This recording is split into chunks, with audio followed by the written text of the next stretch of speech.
ਨਵਜੋਤ ਸਿੰਘ ਸਿੱਧੂ ਨੂੰ 1988 ਦੇ ਇੱਕ ਘਟਨਾਕ੍ਰਮ ਦੇ ਵਿੱਚ ਸਜ਼ਾ ਹੋ ਗਈ ਹੈ।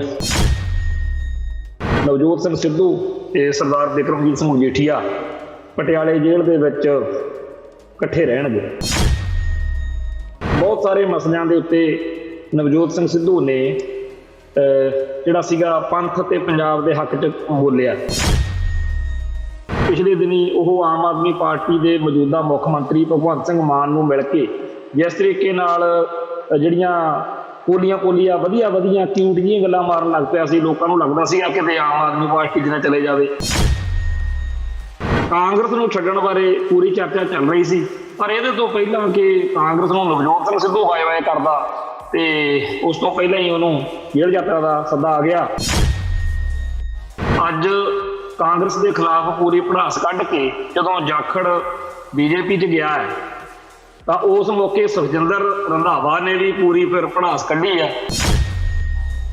ਜਦੋਂ ਸੁਖਜਿੰਦਰ ਰੰਧਾਵਾ ਪੂਰਾ ਕਲਪ ਕੇ ਬੋਲ ਰਿਹਾ ਤਾਂ ਸਾਨੂੰ ਇਸ ਗੱਲ ਦੀ ਖੁਸ਼ੀ ਹੁੰਦੀ ਆ ਕਿ ਇਹ ਕਾਂਗਰਸ ਦੇ ਸਾਰੇ ਲੀਡਰ ਇਸ ਤਰ੍ਹਾਂ ਕਲਪਦੇ ਦਿਖਣ, ਫੇਰ ਹੀ ਆਨੰਦ ਵਾਲੀ ਗੱਲ ਆ, ਕਿਉਂਕਿ ਇਸ ਜਮਾਤ ਨੇ ਸਾਨੂੰ ਬਹੁਤ ਭਿਆਨਕ ਜਿਹੜਾ ਹੈਗਾ ਬਹੁਤ ਕੁਝ ਆ ਜਿਹੜਾ ਸਾਡੇ ਨਾਲ ਮਜ਼ਾਕ ਕੀਤਾ। ਜਿਸ ਤਰੀਕੇ ਨਾਲ 1978 ਤੋਂ 1995 ਤੱਕ ਸਿੱਖਾਂ ਨੂੰ ਜਿਹੜਾ ਹੈਗਾ ਘਾਣ ਕੀਤਾ ਗਿਆ, ਸਿੱਖਾਂ ਦੀ ਨਸਲਕੁਸ਼ੀ ਕੀਤੀ ਗਈ ਆ, ਨਿਸ਼ਾਨੇ ਤੇ ਲੈ ਕੇ ਕਤਲ ਕੀਤੇ ਗਿਆ, ਮਿੱਥ ਕੇ ਕਤਲ ਕੀਤੇ ਗਏ ਆ। ਉਹ ਸਾਰੇ ਕਾਸੇ ਵਿੱਚ ਹੈ ਤਾਂ ਭਾਵੇਂ ਇੰਡੀਅਨ ਸਟੇਟ ਆ ਉਹਦੇ ਪਿੱਛੇ, ਪਰ ਕਾਂਗਰਸ ਜਮਾਤ ਜਿਹੜੀ ਸੀਗੀ ਉਹਦੇ ਰਾਹੀਂ ਇਹ ਸਾਰਾ ਕੁਝ ਹੋਇਆ। ਜਦੋਂ ਅੱਜ ਕਾਂਗਰਸ ਦੇ ਲੀਡਰ ਛੱਡ ਕੇ ਭੱਜ ਰਹੇ ਆ, ਚਾਹੇ ਉਹ ਅਮਰਿੰਦਰ ਆ, ਚਾਹੇ ਜਾਖੜ ਆ, ਚਾਹੇ ਸਿੱਧੂ ਆ ਤੇ ਚਾਹੇ ਕੁਝ ਹੋਰ ਆ, ਜਦੋਂ ਇਹਨਾਂ ਨਾਲ ਆੜਾ ਵਾਪਰਦਾ ਤਾਂ ਸਾਡੇ ਮਨ ਨੂੰ ਤਾਂ ਵਧੀਆ ਲੱਗਣਾ ਹੀ ਆ। TV 84 ਉੱਤੇ ਪ੍ਰੋਗਰਾਮ ਖਬਰ ਦੀ ਖਬਰ ਦੇਖ ਰਹੇ ਸਾਰੇ ਦਰਸ਼ਕਾਂ ਨੂੰ ਮੈਂ ਸਰਬਜੀਤ ਸਿੰਘ ਘੁਮਾਣ ਫਤਿਹ ਅਰਜ਼ ਕਰਦਾ ਜੀ। ਵਾਹਿਗੁਰੂ ਜੀ ਕਾ ਖਾਲਸਾ, ਵਾਹਿਗੁਰੂ ਜੀ ਕੀ ਫਤਿਹ। ਅੱਜ ਕਾਫੀ ਸਾਰੀਆਂ ਤੱਤ ਭੜੱਥੀ ਵਾਲੀਆਂ ਗਰਮ ਖਬਰਾਂ ਨੇ। ਸਭ ਤੋਂ ਪਹਿਲੀ ਤਾਂ ਇਹ ਆ ਵੀ ਨਵਜੋਤ ਸਿੰਘ ਸਿੱਧੂ ਨੂੰ 1988 ਦੇ ਇੱਕ ਘਟਨਾਕ੍ਰਮ ਦੇ ਵਿੱਚ ਸਜ਼ਾ ਹੋ ਗਈ ਹੈ। ਜੇਲ੍ਹ ਯਾਤਰਾ ਦਾ ਜੁਗਾੜ ਬਣ ਗਿਆ ਤੇ ਜੇਲ੍ਹ ਲੱਗਦਾ ਵੀ ਪਟਿਆਲੇ ਦੀ 'ਚ ਜਾਣਾ ਪਊਗਾ ਨਵਜੋਤ ਸਿੰਘ ਸਿੱਧੂ ਨੂੰ। ਤੇ ਪਟਿਆਲੇ ਜੇਲ੍ਹ ਦੇ ਵਿੱਚ ਨਵਜੋਤ ਸਿੰਘ ਸਿੱਧੂ ਦਾ ਜਿਹੜਾ ਤਕੜਾ ਸ਼ਰੀਕ ਆ, ਵਿਰੋਧੀ, ਕੱਟੜ ਰਾਜਨੀਤਿਕ ਵਿਰੋਧੀ ਮਜੀਠੀਆ, ਸਰਦਾਰ ਬਿਕਰਮਜੀਤ ਸਿੰਘ ਮਜੀਠੀਆ, ਉਹ ਵੀ ਉੱਥੇ ਬੰਦ ਆ। ਸੋ ਨਵਜੋਤ ਸਿੰਘ ਸਿੱਧੂ ਤੇ ਸਰਦਾਰ ਬਿਕਰਮਜੀਤ ਸਿੰਘ ਮਜੀਠੀਆ ਪਟਿਆਲੇ ਜੇਲ੍ਹ ਦੇ ਵਿੱਚ ਇਕੱਠੇ ਰਹਿਣਗੇ। ਤੇ ਇਸ ਵੇਲੇ ਤਾਂ ਹਜੇ ਜਦੋਂ ਅਸੀਂ ਇਹ ਪ੍ਰੋਗਰਾਮ ਤੁਹਾਡੇ ਨਾਲ ਕਰ ਰਹੇ ਹਾਂ, ਅਜੇ ਉਹਨੇ ਨਵਜੋਤ ਸਿੰਘ ਸਿੱਧੂ ਨੇ ਆਤਮ ਸਮਰਪਣ ਕੀਤਾ ਨਹੀਂ, ਸਰੈਂਡਰ ਕੀਤਾ ਨਹੀਂ। ਪਰ ਜਿਸ ਤਰੀਕੇ ਨਾਲ ਅਦਾਲਤੀ ਪ੍ਰਕਿਰਿਆ ਦੇ ਵਿੱਚ ਸਿਖਰਲੀ ਅਦਾਲਤ ਤੋਂ ਉਹਦੇ ਖਿਲਾਫ ਫੈਸਲਾ ਆ ਚੁੱਕਿਆ, ਲੱਗਦਾ ਇਹੀ ਆ ਕਿ ਜੇਲ੍ਹ ਯਾਤਰਾ ਕਰਨੀ ਪਊਗੀ। ਪਰ ਇਹਦੇ ਨਾਲ ਇੱਕ ਚਰਚਾ ਜ਼ਰੂਰ ਚੱਲ ਪਈ ਆ ਵੀ ਇਸ ਤੋਂ ਪਹਿਲਾਂ ਪੰਥ ਅਤੇ ਪੰਜਾਬ ਦੇ ਮਸਲਿਆਂ 'ਚ ਬੇਬਾਕੀ ਨਾਲ ਬੋਲਣ ਕਰਕੇ ਖਹਿਰਾ ਸਾਹਿਬ ਨੂੰ ਜਿਸ ਤਰੀਕੇ ਨਾਲ ਟਾਰਗੇਟ ਕੀਤਾ ਗਿਆ ਸੀਗਾ, ਈਡੀ ਦੇ ਸ਼ਿਕੰਜੇ 'ਚ ਫਸਾ ਕੇ ਜੇਲ੍ਹ ਯਾਤਰਾ ਕਰਾਈ ਗਈ ਸੀ, ਵੀ ਉਵੇਂ ਦਾ ਲੋਕ ਕਹਿੰਦੇ ਨੇ ਕਿ ਬਹੁਤ ਸਾਰੇ ਮਸਲਿਆਂ ਦੇ ਉੱਤੇ ਨਵਜੋਤ ਸਿੰਘ ਸਿੱਧੂ ਨੇ ਜਿਹੜਾ ਸੀਗਾ ਪੰਥ ਤੇ ਪੰਜਾਬ ਦੇ ਹੱਕ 'ਚ ਬੋਲਿਆ। ਜਿਵੇਂ ਕਰਤਾਰਪੁਰ ਸਾਹਿਬ ਦਾ ਲਾਂਘਾ ਜਾਂ ਬਰਗਾੜੀ ਤੇ ਬੇਅਦਬੀ ਦੇ ਹੋਰ ਮਸਲੇ ਜਾਂ ਬਾਈਬਲ ਕਲਾਂ ਕਾਂਡ ਦੇ ਦੋਸ਼ੀਆਂ ਖਿਲਾਫ ਹੋਰ ਕਈ ਮਸਲਿਆਂ ਦੇ ਉੱਤੇ ਨਵਜੋਤ ਸਿੰਘ ਸਿੱਧੂ ਜਿਹੜਾ ਹੈ ਉਹ ਕਾਫੀ ਸਿੱਖਾਂ ਦੇ ਮਨਾਂ ਦੇ ਹਿਸਾਬ ਨਾਲ ਬੋਲਿਆ। ਹਾਲਾਂਕਿ ਆਪਾਂ ਨੂੰ ਪਤਾ ਵੀ ਜਨੇਊ ਪਾ ਕੇ ਬ੍ਰਾਹਮਣਵਾਦੀ ਕਰਮਕਾਂਡ ਕਰਨ ਮੌਕੇ ਜਾਂ ਸਿੱਖ ਜਜ਼ਬਾਤਾਂ ਦਾ, ਸਿੱਖ ਹਿੱਤਾਂ ਦਾ ਜਿਹੜਾ ਹੈਗਾ ਉਹ ਜ਼ਖਮਾਂ ਤੇ ਨੂਣ ਪਾਉਣ ਵਾਲੀਆਂ ਹਰਕਤਾਂ ਕਰਨ ਦਾ ਜਿਹੜਾ ਪ੍ਰੋਗਰਾਮ, ਉਹਦੇ 'ਚ ਵੀ ਨਵਜੋਤ ਸਿੰਘ ਸਿੱਧੂ ਨੇ ਕਦੇ ਕੋਈ ਕਸਰ ਨਹੀਂ ਛੱਡੀ। ਪਰ ਬਹੁਤੇ ਲੋਕਾਂ ਨੂੰ ਲੱਗਦਾ ਕਿ ਜਿਵੇਂ ਜਿਹੜੇ ਸਿਆਸੀ ਮੈਦਾਨ ਦੇ ਵਿੱਚ ਘਲਾਟੀਏ ਆਉਂਦੇ ਨੇ ਉਹ ਕੋਈ ਨਾ ਕੋਈ ਇਹੋ ਜਿਹੀ ਗੜਬੜ ਕਰਦੇ ਹੀ ਰਹਿੰਦੇ ਨੇ। ਸਾਡੇ ਬਾਦਲ ਦਲ ਵਾਲੇ ਲੀਡਰਾਂ ਦੀ ਤਾਂ ਹੱਦ ਹੀ ਮੁਕਾਈ ਹੋਈ ਹੈ, ਜਦੋਂ ਮਰਜ਼ੀ ਜਿੱਥੇ ਮਰਜ਼ੀ ਜਾ ਕੇ ਬ੍ਰਾਹਮਣਵਾਦੀ ਕਰਮਕਾਂਡ ਕਰਾ ਲਓ। ਸੋ ਜਦੋਂ ਆਪਦੇ ਆਪ ਨੂੰ ਅਕਾਲੀ ਕਹਾਉਣ ਵਾਲੇ ਬਾਦਲ ਦਲ ਵਾਲੇ ਨਹੀਂ ਹਟਦੇ, ਨਵਜੋਤ ਸਿੰਘ ਸਿੱਧੂ ਦਾ ਜਿਹੜਾ ਜਨੇਊ ਆ ਉਹ ਤਾਂ ਫਿਰ ਬਹੁਤ ਪਿੱਛੇ ਰਹਿ ਜਾਂਦਾ, ਕਿਉਂਕਿ ਉਹ ਕਾਂਗਰਸ ਵਿੱਚ ਬੀਜੇਪੀ 'ਚ ਛਾਲਾ ਮਾਰਨ ਵਾਲਾ ਵਾ। ਤੇ ਅਕਾਲੀ ਦਲ ਦੇ ਲੀਡਰਾਂ ਨੂੰ ਜਿਸ ਤਰੀਕੇ ਦਾ ਕੱਦ ਕਰਤਾਰ ਬਣਾਉਣਾ ਚਾਹੀਦਾ ਸੀ, ਉਹ ਜਿਹਾ ਇਹ ਨਹੀਂ ਬਣਾ ਕੇ ਰੱਖ ਸਕੇ। ਚਾਹੀਦਾ ਤਾਂ ਇਹ ਸੀਗਾ ਕਿ ਇਹਨਾਂ ਨੂੰ ਦੇਖ ਕੇ ਦੂਜੀਆਂ ਸਿਆਸੀ ਪਾਰਟੀਆਂ ਵਿਚਲੇ ਜਿਹੜੇ ਸਿੱਖ ਨੇ ਉਹਨਾਂ ਨੂੰ ਵੀ ਸ਼ਰਮ ਆਉਂਦੀ, ਪਰ ਕੰਮ ਉਲਟ ਹੋਇਆ ਪਿਆ। ਕਈ ਦੂਜੀਆਂ ਪਾਰਟੀਆਂ ਦੇ ਤਾਂ ਲੀਡਰਾਂ ਦੇ ਬਾਰੇ ਕਿਹਾ ਜਾ ਸਕਦਾ ਵੀ ਉਹ ਕਰਮਕਾਂਡ ਨਹੀਂ ਕਰਦੇ, ਬਾਦਲ ਦਲ ਵਾਲੇ ਤਾਂ ਫੱਟੇ ਚੱਕੀ ਜਾਂਦੇ। ਖੈਰ, ਜਿਹੜੀ ਗੱਲ ਆਪਾਂ ਕਰ ਰਹੇ ਹਾਂ ਉਹ ਇਹ ਹੈ ਕਿ ਜਿੱਥੇ ਨਵਜੋਤ ਸਿੰਘ ਸਿੱਧੂ ਜਿਹੜਾ ਕਾਂਗਰਸ ਦਾ ਲੀਡਰ ਸੀਗਾ, ਜਿਹੜਾ ਕੈਪਟਨ ਅਮਰਿੰਦਰ ਸਿੰਘ ਨੂੰ ਲਾ ਕੇ ਖੁਦ ਮੁੱਖ ਮੰਤਰੀ ਬਣਨ ਦਾ ਦਾਅਵੇਦਾਰ ਸੀਗਾ, ਉਹਨੂੰ ਇਸ ਤਰੀਕੇ ਨਾਲ ਮੈਦਾਨ ਦੇ ਵਿੱਚੋਂ ਸਿਆਸੀ ਪਲੇਟਫਾਰਮ ਤੋਂ ਲਾਂਭੇ ਹੋ ਜਾਣ ਦਾ ਜਿਹੜਾ ਹਾਲਾਤ ਬਣੇ ਆ, ਉਹਦੇ ਤੋਂ ਪਹਿਲਾਂ ਚਰਚਾ ਚੱਲ ਰਹੀ ਸੀ ਕਿ ਪਿਛਲੇ ਦਿਨੀ ਉਹ ਆਮ ਆਦਮੀ ਪਾਰਟੀ ਦੇ ਮੌਜੂਦਾ ਮੁੱਖ ਮੰਤਰੀ ਭਗਵੰਤ ਸਿੰਘ ਮਾਨ ਨੂੰ ਮਿਲ ਕੇ ਜਿਸ ਤਰੀਕੇ ਨਾਲ ਜਿਹੜੀਆਂ ਪੋਲੀਆਂ ਵਧੀਆ ਕਿਊਟ ਜਿਹੀਆਂ ਗੱਲਾਂ ਮਾਰਨ ਲੱਗ ਪਿਆ ਸੀ, ਲੋਕਾਂ ਨੂੰ ਲੱਗਦਾ ਸੀਗਾ ਕਿਤੇ ਆਮ ਆਦਮੀ ਪਾਰਟੀ 'ਚ ਨਾ ਚਲੇ ਜਾਵੇ। ਬਹੁਤ ਸਾਰੇ ਲੋਕ ਇਹ ਵੀ ਕਹਿੰਦੇ ਸੀਗੇ ਵੀ ਕਿਸੇ ਹੋਰ ਪਾਸੇ ਵੀ ਜਾ ਸਕਦਾ, ਪਰ ਕਾਂਗਰਸ ਨੂੰ ਛੱਡਣ ਬਾਰੇ ਪੂਰੀ ਚਰਚਾ ਚੱਲ ਰਹੀ ਸੀ। ਪਰ ਇਹਦੇ ਤੋਂ ਪਹਿਲਾਂ ਕਿ ਕਾਂਗਰਸ ਨੂੰ ਨਵਜੋਤ ਸਿੰਘ ਸਿੱਧੂ ਵਾਏ ਕਰਦਾ, ਤੇ ਉਸ ਤੋਂ ਪਹਿਲਾਂ ਹੀ ਉਹਨੂੰ ਜੇਲ੍ਹ ਯਾਤਰਾ ਦਾ ਸੱਦਾ ਆ ਗਿਆ, ਤੇ ਉਹ ਤੋਂ ਪਹਿਲਾਂ ਸੁਨੀਲ ਜਾਖੜ ਜਿਹੜਾ ਹੈ ਉਹ ਜ਼ਰੂਰ ਕਾਂਗਰਸ ਨੂੰ ਵਾਏ ਕਰਕੇ ਬੀਜੇਪੀ ਛਾਲ ਮਾਰ ਗਿਆ। ਅੱਜ ਕਾਂਗਰਸ ਦੇ ਖਿਲਾਫ ਪੂਰੀ ਭੜਾਸ ਕੱਢ ਕੇ ਜਦੋਂ ਜਾਖੜ ਬੀਜੇਪੀ 'ਚ ਗਿਆ ਹੈ, ਤਾਂ ਉਸ ਮੌਕੇ ਸੁਖਜਿੰਦਰ ਰੰਧਾਵਾ ਨੇ ਵੀ ਪੂਰੀ ਫਿਰ ਭੜਾਸ ਕੱਢੀ ਆ। ਉਹਦੀ ਵੀ ਸਿਆਸੀ ਸਫਰਾਂ ਦੇ ਵਿੱਚ ਕਾਫੀ ਚਰਚਾ ਹੋ ਰਹੀ ਆ ਕਿ ਇਹਨਾਂ ਆਗੂਆਂ ਨੇ, ਜਾਖੜ ਹੋਣਾ ਨੇ ਜਾਂ ਸਿੱਧੂ ਹੋਣਾ ਨੇ ਕਾਂਗਰਸ ਦਾ ਨੁਕਸਾਨ ਕੀਤਾ। ਤੇ ਇਸ ਤੋਂ ਪਹਿਲਾਂ ਅਮਰਿੰਦਰ ਸਿੰਘ ਸੀਗਾ, ਉਹਨੇ ਕਿੰਨੇ ਸਾਲ ਕਾਂਗਰਸ ਦਾ ਲਾਹਾ ਲਿਆ, ਮੁੱਖ ਮੰਤਰੀ ਦੀ ਕੁਰਸੀ ਵੀ ਪਾਣੀ, ਉਹ ਵੀ ਕਾਂਗਰਸ ਨੂੰ ਛੱਡ ਕੇ ਜਾ ਚੁੱਕਿਆ। ਸੋ ਸਾਡੇ ਨਜ਼ਰੀਏ ਤੋਂ ਤਾਂ ਇਹ ਹੈਗਾ ਕਿ ਕਾਂਗਰਸ ਦਾ ਜਿਹੜਾ ਭੋਗ ਪੈ ਰਿਹਾ, ਜਿਸ ਤਰੀਕੇ ਨਾਲ ਕਾਂਗਰਸ ਦੇ ਬਾਜੇ ਵੱਜ ਰਹੇ ਨੇ, ਉਸ ਹਿਸਾਬ ਦੇ ਨਾਲ ਮਨ ਨੂੰ ਇਸ ਗੱਲ ਦੀ ਤਾਂ ਖੁਸ਼ੀ ਹੁੰਦੀ ਹੋਈ ਆ ਨਾ ਕਿ ਉਹ ਜਮਾਤ ਜਿਹਨੇ ਸਾਡੇ ਧਰਮ ਦਾ, ਸਾਡੇ ਪੰਥ ਦੇ ਉੱਤੇ ਅਟੈਕ ਕੀਤਾ, ਸਾਡੇ 6 ਜੂਨ ਦਾ ਜਿਹੜਾ ਘੱਲੂਘਾਰਾ ਦਿਹਾੜਾ ਆ ਰਿਹਾ, ਜਿਹਨੇ ਸਾਨੂੰ ਸਾਕਾ ਨੀਲਾ ਤਾਰਾ ਕਹਿ ਕੇ ਘੱਲੂਘਾਰੇ ਮੌਕੇ ਸਾਡਾ ਘਾਣ ਕੀਤਾ, ਜਾਂ ਇੰਦਰਾ ਦੇ ਮਰਨ ਤੋਂ ਬਾਅਦ ਜਿਸ ਤਰੀਕੇ ਦੇ ਨਾਲ ਸਾਡੀ ਕੌਮ ਦੀ ਨਸਲਕੁਸ਼ੀ ਹੋਈ ਆ, ਜਿਸ ਤਰੀਕੇ ਨਾਲ 1978 ਤੋਂ 1995 ਤੱਕ ਸਿੱਖਾਂ ਨੂੰ ਜਿਹੜਾ ਹੈਗਾ ਘਾਣ ਕੀਤਾ ਗਿਆ, ਸਿੱਖਾਂ ਦੀ ਨਸਲਕੁਸ਼ੀ ਕੀਤੀ ਗਈ ਆ, ਨਿਸ਼ਾਨੇ ਤੇ ਲੈ ਕੇ ਕਤਲ ਕੀਤੇ ਗਿਆ, ਮਿੱਥ ਕੇ ਕਤਲ ਕੀਤੇ ਗਏ ਆ, ਉਹ ਸਾਰੇ ਕਾਸੇ ਵਿੱਚ ਹੈ ਤਾਂ ਭਾਵੇਂ ਇੰਡੀਅਨ ਸਟੇਟ ਆ ਉਹਦੇ ਪਿੱਛੇ, ਪਰ ਕਾਂਗਰਸ ਜਮਾਤ ਜਿਹੜੀ ਸੀਗੀ ਉਹਦੇ ਰਾਹੀਂ ਇਹ ਸਾਰਾ ਕੁਝ ਹੋਇਆ। ਤੇ ਜਦੋਂ ਅੱਜ ਕਾਂਗਰਸ ਦੇ ਲੀਡਰ ਛੱਡ ਕੇ ਭੱਜ ਰਹੇ ਆ, ਚਾਹੇ ਉਹ ਅਮਰਿੰਦਰ ਆ, ਚਾਹੇ ਜਾਖੜ ਆ, ਚਾਹੇ ਸਿੱਧੂ ਆ, ਤੇ ਚਾਹੇ ਕੁਝ ਹੋਰ ਆ, ਜਦੋਂ ਇਹਨਾਂ ਨਾਲ ਆੜਾ ਵਾਪਰਦਾ ਤਾਂ ਸਾਡੇ ਮਨ ਨੂੰ ਤਾਂ ਵਧੀਆ ਲੱਗਣਾ ਹੀ ਆ। ਖਾਸ ਤੌਰ ਦੇ ਉੱਤੇ ਜਦੋਂ ਸੁਖਜਿੰਦਰ ਰੰਧਾਵਾ ਪੂਰਾ ਕਲਪ ਕੇ ਬੋਲ ਰਿਹਾ, ਤਾਂ ਸਾਨੂੰ ਇਸ ਗੱਲ ਦੀ ਖੁਸ਼ੀ ਹੁੰਦੀ ਆ ਕਿ ਇਹ ਕਾਂਗਰਸ ਦੇ ਸਾਰੇ ਲੀਡਰ ਇਸ ਤਰ੍ਹਾਂ ਕਲਪਦੇ ਦਿਖਣ, ਫੇਰ ਹੀ ਆਨੰਦ ਵਾਲੀ ਗੱਲ ਆ, ਕਿਉਂਕਿ ਇਸ ਜਮਾਤ ਨੇ ਸਾਨੂੰ ਬਹੁਤ ਭਿਆਨਕ ਜਿਹੜਾ ਹੈਗਾ, ਬਹੁਤ ਕੁਝ ਆ ਜਿਹੜਾ ਸਾਡੇ ਨਾਲ ਮਜ਼ਾਕ ਕੀਤਾ। 1978 ਤੋਂ ਪਹਿਲਾਂ 1947 ਤੱਕ ਦਾ ਜਿਹੜਾ ਇਤਿਹਾਸ ਆ ਪਿੱਛੇ ਨੂੰ ਜੇ ਜਾਈਏ, ਉਹ ਸਾਰੇ ਸਮੇਂ ਦੌਰਾਨ ਜੋ ਕੁਝ ਵਾਪਰਿਆ ਉਹ ਵੱਖਰੀ ਕਹਾਣੀ ਆ। 1978 ਤੋਂ ਬਾਅਦ ਵਿੱਚ ਜੋ ਕੁਝ ਸਾਡੇ ਨਾਲ ਵਾਪਰਿਆ ਉਹ ਬਿਲਕੁਲ ਇੱਕ ਵੱਖਰੀ ਕਹਾਣੀ ਹੈ। ਸਾਡੇ ਨਾਲ ਜੋ ਧੋਖੇ, ਧੱਕੇ, ਬੇਵਫਾਈਆਂ, ਸਾਡੇ ਨਾਲ ਜੋ ਬੇਇਨਸਾਫੀਆਂ, ਜੋ ਡਿਸਕ੍ਰਿਮੀਨੇਸ਼ਨ ਹੋਈ ਪੰਜਾਬ ਨਾਲ, ਪੰਥ ਨਾਲ, ਉਹ ਸਾਰੇ ਲਈ ਕਾਂਗਰਸੀ ਲੀਡਰ ਜ਼ਿੰਮੇਵਾਰ ਆ। 1947 ਮੌਕੇ ਸਾਡੇ ਨਾਲ ਵਾਅਦੇ ਜਿਨ੍ਹਾਂ ਨੇ ਕੀਤੇ ਸੀ ਉਹ ਕਾਂਗਰਸ ਦੇ ਲੀਡਰ ਸੀ। ਇਹ ਗਾਂਧੀ ਤੇ ਨਹਿਰੂ ਜਿਹੜੇ ਬਾਅਦ ਚ ਮੁੱਕਰ ਗਏ, ਇਹ ਅਕਿਰਤ ਘਣਤਾ ਜਿਹੜੀ ਇਹਨਾਂ ਨੇ ਦਿਖਾਈ ਆ, ਅੱਜ ਜਦੋਂ ਇਸ ਪਾਰਟੀ ਦਾ ਸੱਤਿਆਨਾਸ਼ ਹੋ ਰਿਹਾ ਤਾਂ ਸਾਨੂੰ ਚੰਗਾ ਲੱਗ ਰਿਹਾ। ਤੇ ਇਸ ਮਾਹੌਲ ਦੇ ਵਿੱਚ ਜਦੋਂ ਸੁਖਜਿੰਦਰ ਰੰਧਾਵਾ ਪੂਰਾ ਕਲਪ ਕੇ ਬੋਲਦਾ ਤਾਂ ਸਾਨੂੰ ਹੋਰ ਵੀ ਵਧੀਆ ਲੱਗਦਾ। ਇਸ ਤੋਂ ਅੱਗੇ ਜੇ ਵਧੀਏ ਤਾਂ ਅਗਲੀ ਖਬਰ ਇਹ ਹੈਗੀ ਆ ਕਿ ਰਾਜੀਵ ਗਾਂਧੀ ਨੂੰ ਜਦੋਂ ਉਡਾਇਆ ਗਿਆ ਸੀਗਾ, ਉਸ ਕੇਸ ਦੇ ਵਿੱਚ ਜਿਹੜੇ ਤਾਮਿਲਨਾਡੂ ਦੇ ਲਿੱਟੇ ਵਾਲਿਆਂ ਦੇ ਜਿਹੜੇ ਬੰਦੇ ਸੀਗੇ ਉਹ ਗ੍ਰਿਫਤਾਰ ਹੋਏ ਸੀ, ਉਹਨਾਂ ਨੂੰ ਸਜ਼ਾਵਾਂ ਹੋਈਆਂ ਸੀ, ਉਹਨਾਂ ਚੋਂ ਇੱਕ ਨੂੰ ਜਿਹੜੀ ਹੈਗੀ ਆ ਉਹ ਰਿਹਾਈ ਮਿਲੀ ਹੈ। ਤੇ ਬੜਾ ਲੋਕਾਂ ਦੇ ਵਿੱਚ ਇਸ ਗੱਲ ਦੀ ਚਰਚਾ ਹੋ ਰਹੀ ਆ ਕਿ ਜੇ ਰਾਜੀਵ ਗਾਂਧੀ ਭਾਰਤ ਦਾ ਪ੍ਰਧਾਨ ਮੰਤਰੀ ਸੀਗਾ, ਉਹਨੂੰ ਮਾਰ ਮੁਕਾਉਣ ਵਾਲਿਆਂ ਨੂੰ ਇਸ ਤਰੀਕੇ ਨਾਲ ਰਾਹਤ ਮਿਲ ਸਕਦੀ ਆ, ਤੇ ਤਾਂ ਫਿਰ ਸਾਡੇ ਪੰਜਾਬ ਦੇ ਜਿਹੜੇ ਉਹ ਸਿੱਖ ਜੁਝਾਰੂ ਜਿਨ੍ਹਾਂ ਨੇ ਬਿਆੰਤੇ ਬੁੱਚੜ ਦਾ ਭੋਗ ਪਾਇਆ, ਉਹਨਾਂ ਦੀਆਂ ਰਿਹਾਈਆਂ ਵੀ ਹੋਣੀਆਂ ਚਾਹੀਦੀਆਂ ਨੇ। ਤੇ ਕਿਸੇ ਕਾਨੂੰਨੀ ਨੁਕਤੇ ਵਾਲੇ ਨੇ ਇਹ ਗੱਲ ਦੱਸੀ ਸੀਗੀ ਵੀ ਜਿਹੜਾ ਵਿਅਕਤੀ ਰਿਹਾ ਹੋਇਆ ਉਹਦਾ ਸਾਰੇ ਕੇਸ ਦੇ ਵਿੱਚ ਤੀਜੇ ਚੌਥੇ ਦਰਜੇ ਦੀ ਭੂਮਿਕਾ ਸੀਗੀ। ਪਰ ਅਸੀਂ ਇਹ ਗੱਲ ਕਹਿਣੀ ਚਾਹੁੰਦੇ ਹਾਂ ਕਿ ਠੀਕ ਆ, ਅਦਾਲਤੀ ਜਿਹੜੀ ਜੱਜਮੈਂਟ ਬਣੀ ਆ ਉਹਦੇ ਵਿੱਚ ਵੀ, ਜਾਂ ਜਿਹੜੀ ਸਪੈਸ਼ਲ ਇਨਵੈਸਟੀਗੇਸ਼ਨ ਟੀਮ ਸੀਗੀ ਉਹਨੇ ਵੀ ਉਹਦੇ ਹੱਕ 'ਚ ਗੱਲ ਕੀਤੀ ਸੀ, ਜਿਹਨੂੰ ਰਿਹਾਈ ਮਿਲੀ ਆ। ਪਰ ਇਹਨਾਂ ਗੱਲਾਂ ਦੇ ਬਾਵਜੂਦ ਅਸੀਂ ਜਿਹੜਾ ਆਪਦਾ ਜੇ ਕੇਸ ਦੱਸਣਾ ਹੋਵੇ ਤਾਂ ਇਹ ਮੈਂ ਦੱਸਣਾ ਚਾਹੁੰਦਾ ਸਾਡੇ ਸਰੋਤਿਆਂ ਨੂੰ ਕਿ ਜਿਹੜਾ ਬਿਆੰਤੇ ਬੁੱਚੜ ਨੂੰ ਮਾਰਨ ਵਾਲਿਆਂ ਦੇ ਖਿਲਾਫ ਜੱਜਮੈਂਟ ਆਈ ਸੀ ਨਾ, ਉਹਦੇ ਵਿੱਚ ਬਾਕੀ ਸਾਰਿਆਂ ਨੂੰ ਸਜ਼ਾਵਾਂ ਲਿਖੀਆਂ ਸੀਗੀਆਂ, ਜਿੱਥੇ ਉੱਥੇ ਇਹ ਵੀ ਲਿਖਿਆ ਸੀਗਾ ਕਿ ਲਖਵਿੰਦਰ ਸਿੰਘ ਨਾਰਗਵਾਲ, ਗੁਰਮੀਤ ਸਿੰਘ ਇੰਜੀਨੀਅਰ ਪਟਿਆਲੇ ਵਾਲਾ ਤੇ ਭਾਈ ਸ਼ਮਸ਼ੇਰ ਸਿੰਘ ਕੰਵਰਪੁਰ, ਇਹ ਜਿਹੜੇ 3 ਬੰਦੇ ਆ, ਇਹ ਕੋਈ ਆਦੀ ਪੱਕੇ ਉਜ਼ਰੋਂ ਨਹੀਂ ਹੈਗੇ। ਇਹਨਾਂ ਨੇ जो कर लिया सो कर लिया, पर हुण इस गल ये गल चाहीदी आ कि ਜਿਹੜਾ ਹੈਗਾ ਇਹਨਾਂ ਨੂੰ ਜਲਦੀ ਤੋਂ ਜਲਦੀ ਰਿਹਾ ਕਰਕੇ ਇਹਨਾਂ ਦਾ ਪੁਨਰ ਵਸੇਬਾ ਮੁੜ ਵਸੇਬਾ ਜਿਹੜਾ ਹੈਗਾ ਉਹ ਕੀਤਾ ਜਾਵੇ। ਪਰ 1995 ਤੋਂ 2022 ਆ ਗਿਆ, 22 ਤੇ 5 27 ਸਾਲ ਹੋ ਗਏ ਅੰਦਰ ਬੈਠਿਆਂ ਨੂੰ। ਪੁਨਰ ਵਸੇਬਾ ਮੁੜ ਵਸੇਬਾ ਅੱਖਰ ਜਿਹੜਾ ਹੈਗਾ ਉਹ ਜਜਮੈਂਟ ਦੇ ਵਿੱਚ ਹੀ ਪਿਆ ਰਹਿ ਗਿਆ। ਸੋ ਜੇਕਰ ਭਾਰਤ ਨੇ ਇਹ ਰਾਜੀਵ ਗਾਂਧੀ ਦੇ ਕਾਤਲਾਂ ਦੇ ਵਿੱਚੋਂ ਇੱਕ ਨੂੰ ਰਾਹਤ ਦੇ ਕੇ ਇਸ ਤਰੀਕੇ ਨਾਲ ਕੀਤਾ, ਤਾਂ ਹੁਣ ਜਿਹੜੇ ਲੋਕ ਭਾਰਤੀ ਨਿਆਇਕ ਪ੍ਰਣਾਲੀ ਵਿੱਚ ਯਕੀਨ ਰੱਖਦੇ ਆ, ਭਾਰਤੀ ਸਿਸਟਮ 'ਚ ਯਕੀਨ ਰੱਖਦੇ ਆ, ਉਹਨਾਂ ਸਾਰਿਆਂ ਦੇ ਸਾਹਮਣੇ ਇਹ ਗੱਲ ਸੁਭਾਵਿਕ ਰੂਪ ਵਿੱਚ ਆ ਗਈ ਆ ਕਿ ਫਿਰ ਸਿੱਖਾਂ ਨਾਲ ਹੁਣ ਵੀ ਵਿਤਕਰਾ ਹੋ ਰਿਹਾ। ਸਿੱਖਾਂ ਨੂੰ ਜਿਹੜੇ ਬੇਅੰਤੇ ਬੁੱਚੜ ਵਾਲੇ ਜਾਂ ਹੋਰ ਨੇ ਉਹਨਾਂ ਦੀ ਰਿਹਾਈ ਲਈ ਯਤਨਸ਼ੀਲ ਜਿਹੜਾ ਹੈਗਾ ਸਟੇਟ ਨੂੰ ਹੋਣਾ ਚਾਹੀਦਾ।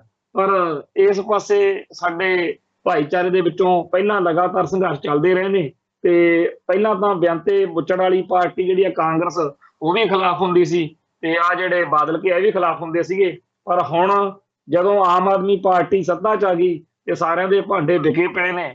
ਹੁਣ ਸਾਰੇ ਜਿਹੜੇ ਨੇ ਉਹ ਸਿੱਖ ਵੋਟ ਬੈਂਕ ਦੇ ਮੱਦੇਨਜ਼ਰ ਖਾਸ ਤੌਰ ਤੇ ਬਾਦਲ ਦਲ ਵਾਲਿਆਂ ਨੇ ਜਿਹੜਾ ਪੱਤਾ ਖੇਡਿਆ, ਉਹ ਆਪਾਂ ਨੂੰ ਪਤਾ ਹੀ ਆ ਕਿ ਉਹਨਾਂ ਨੇ ਇੱਕ ਸ਼੍ਰੋਮਣੀ ਗੁਰਦੁਆਰਾ ਪ੍ਰਬੰਧਕ ਕਮੇਟੀ ਦੇ ਰਾਹੀਂ ਪਲਾਨ ਜਿਹੜਾ ਹੈਗਾ ਉਹ ਬਣਾਇਆ ਕਿ ਆਪਾਂ ਇਹਨਾਂ ਅਕਾਲ ਤਖਤ ਸਾਹਿਬ ਤੇ ਸ਼੍ਰੋਮਣੀ ਕਮੇਟੀ ਰਾਹੀਂ ਲੋਕਾਂ ਨੂੰ ਲਾਮਬੰਦ ਕਰਕੇ ਆਪਾਂ ਕਹਾਂਗੇ ਕਿ ਲਓ ਜੀ ਅਸੀਂ ਜਿਹੜਾ ਨਜ਼ਰਬੰਦਾਂ ਦੀ ਰਿਹਾਈ ਲਈ ਸਰਕਾਰਾਂ ਵਾ।